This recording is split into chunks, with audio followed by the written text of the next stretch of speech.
buenos días. Este vídeo va a tratar el tema del pseudo-obrerismo, anti-inmigración. Decimos pseudo-obrerismo por varias razones. Un movimiento que dice defender a la clase obrera en Occidente no puede ser anti-inmigración por la sencilla razón de que la mayoría ya de la clase obrera en muchas ciudades y en muchos países de Occidente, sobre todo entre la población de mediana edad y joven, ya es mayoritariamente inmigrante o de origen inmigrante.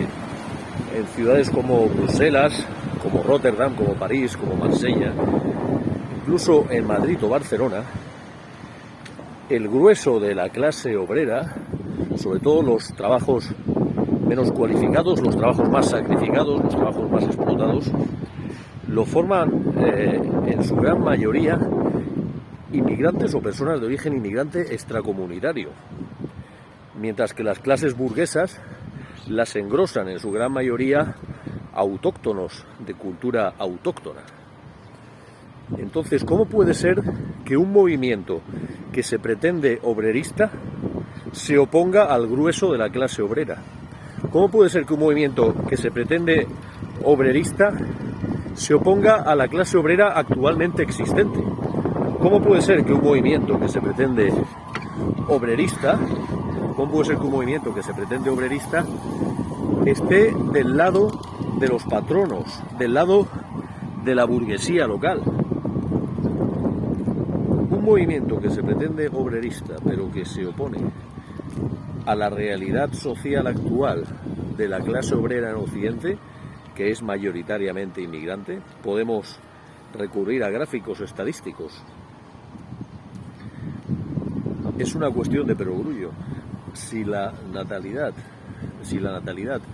es mayormente, como reconocen los mismos identitarios anti-inmigración pseudo-obreristas, si la natalidad en Occidente es apabullantemente inmigrante o de origen inmigrante extracomunitario, las nuevas incorporaciones al mercado laboral son apabullantemente también de origen inmigrante extracomunitario. Por lo tanto, oponerse a la inmigración es realmente, en la práctica, lo mismo que oponerse a la clase obrera. O sea, en Occidente, ahora mismo, hoy por hoy, en la realidad social actual, el que ataca a la inmigración está atacando a la clase obrera. Es lo que hay, no se le puede dar más vueltas, es la realidad actual. Lo demás es idealismo. Lo demás es decir que le gustaría que la clase obrera fuera otra cosa, pero la clase obrera es la que es. La clase obrera es mayormente inmigrante. Oponerse, por lo tanto, a la inmigración es ser un enemigo de la clase obrera. No de la clase obrera ideal, no de la clase obrera de sus sueños y de sus idealismos, sino la clase obrera actualmente existente. Se supone que el obrerismo, y sobre todo el obrerismo de raíz marxista o leninista, lo que defiende es a la clase obrera fáctica, a la clase obrera real, no a la clase obrera imaginada. Si estos son obreristas, lo son en todo caso de una clase obrera imaginada o de una clase obrera del pasado, pero no de la clase obrera actualmente existente. Estar del lado de la clase obrera actualmente existente es estar del lado de la inmigración. Es que no se le puede dar más vueltas.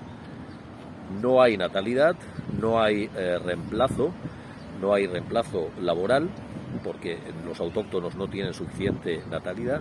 Por lo tanto, es inevitable para mantener vivas las arcas de la seguridad social y el sistema de pensiones y el consumo recurrir a mano de obra inmigrante. No es un plan Kalergi, no es un gran reemplazo, es una realidad inevitable objetiva.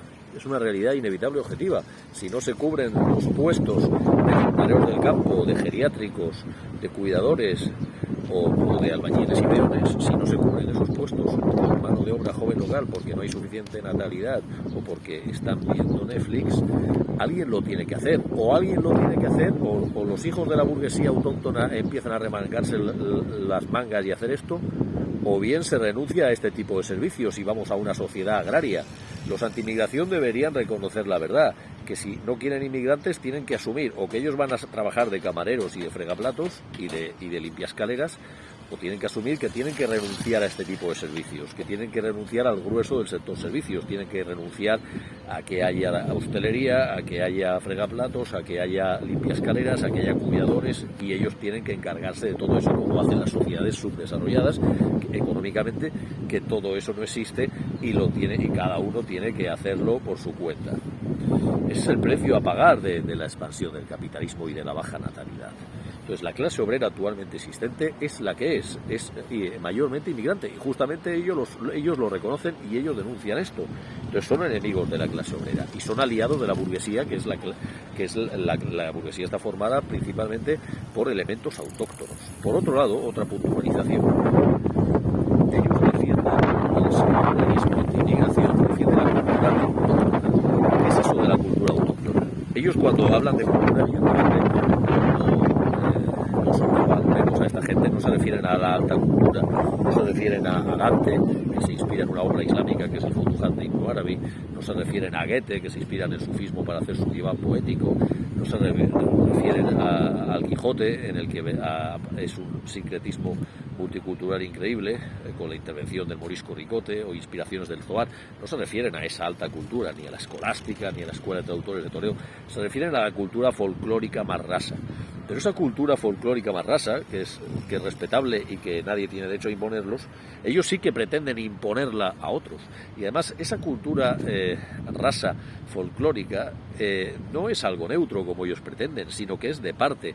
Se puede resumir en 3 adjetivos: blanco, cristiano, castellano. Blanco, cristiano, castellano es la cultura que ellos defienden, y no hay más. Es decir, algo minoritario, algo radial, que coincide con los intereses de la burguesía oligárquica, y ellos pretenden imponer esa cultura minoritaria radial del cuadrilátero del distrito Salamanca, y con siglos de dominio quieren imponerla al resto, no solo a los inmigrantes y a los hijos de los inmigrantes, sino que quieren imponérsela también a los que no son de cultura católica, por ejemplo a los republicanos anticlericales, quieren imponérsela a los que no son blancos, que también los hay autóctonos que no son blancos, como los españoles que descienden de moriscos y sefardíes, o el pueblo gitano, o los aborígenes latinoamericanos, que muchos de ellos tienen nacionalidad no solo porque les han dado un DNI, como dicen estos anti-inmigración, sino porque muchos de ellos tienen antepasados españoles mestizos, y por un derecho lógico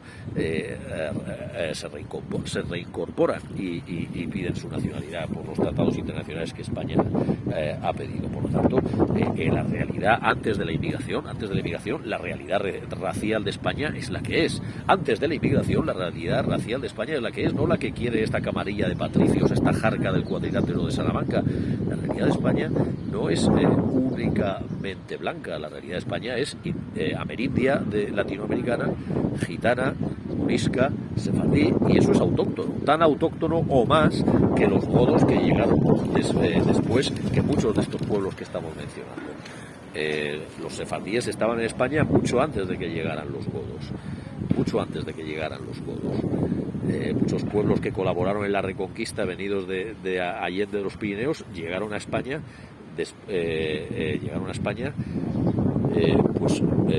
mucho después de los musulmanes, tanto de los musulmanes originarios de países islámicos como de los conversos muladíes, ¿no? Llegaron mucho después, y esa es la realidad. Entonces ellos están imponiendo una cultura de parte, incluso castellana además, es decir, contra los que se supone que son como ellos, contra los navarros, los murcianos, los extremeños, los catalanes, los valencianos, los andaluces, imponen un patrón de medida común contra las realidades regionales, porque en cada región de España hay lenguas propias que no son la castellana. Es una falsa lengua común. La pregunta es, para los obreros, defender esta cultura de la élite dominante del cuadrilátero del distrito Salamanca, de los madriles, de esta cultura de la élite dominante de Madrid, que ellos pasan por neutra y por cultura española neutra. Díganle a un catalán, a un vasco, a un andaluz, que esta cultura castellana de Madrid es la cultura común neutra. Díganle a un republicano anticlerical que este catolicismo cultural es la cultura neutra. Díganle a un amerindio o a un gitano, que son tan españoles como un descendiente de godos, díganle o a un vasco, que los vascos no son de raza blanca, porque son una mezcla de lo que era Tubal con un elemento de origen esquimal sami, eso está demostrado genéticamente. Díganle a un vasco que ellos están de prestado aquí, ¿no? Y que los verdaderos de aquí son los hijos de los godos, que han venido mucho después que los vascos, ¿no?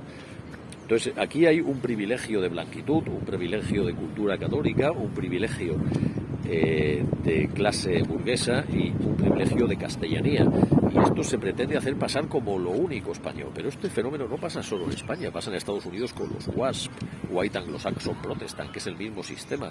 Los blancos anglosajones protestantes, excluyendo como sospechosos a los católicos irlandeses, a los que no son anglosajones, como italianos o irlandeses, y a los que no son blancos, como a los nativos americanos o a los negros. Es esperpéntico que los negros o los nativos americanos, que llevan mucho tiempo más ahí que muchos de estos anglosajones, bueno, los nativos americanos por supuesto, pero es que los esclavos negros que ellos capturaban llevan muchas más generaciones ahí que muchos anglosajones que se iban incorporando. Por lo tanto, es que es una aberración que una minoría burguesa oligárquica se haga pasar por la cultura común y neutra del lugar. Y este es el fenómeno del identitarismo en todos los países. Esa cultura oligárquica neutra común se hace pasar por la única. ¿En qué idioma hablan el telediario y TV1? En castellano. ¿Y con qué acento hablan? Con el acento de Castilla y de Madrid, falsamente neutro. No verán que hablan con el acento andaluz o aragonés. Incluso en las televisiones regionales de Andalucía o de Aragón, no se utiliza el acento aragonés o el acento andaluz. Ellos han interiorizado el privilegio y el dominio castellano, no hablando con su acento propio.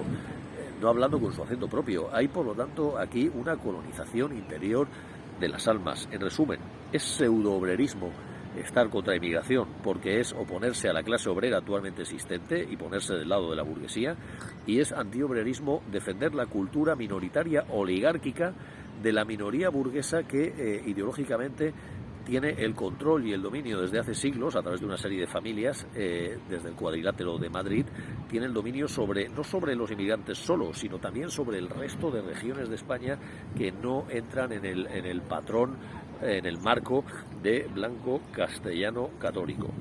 Por tanto, ¿de qué le sirve a un obrero, y menos a un obrero inmigrante o a un obrero andaluz, estar sujeto por ese yugo? ¿De qué le sirve a un obrero, si la mayoría de obreros e inmigrantes, o incluso Castilla, que es una minoría demográfica en España, el 40% de los españoles, y más si no contamos las lenguas no consideradas oficiales como el asturiano o el extremeño, podríamos hablar del 80% de los españoles, viven en territorio con una lengua diferente del español?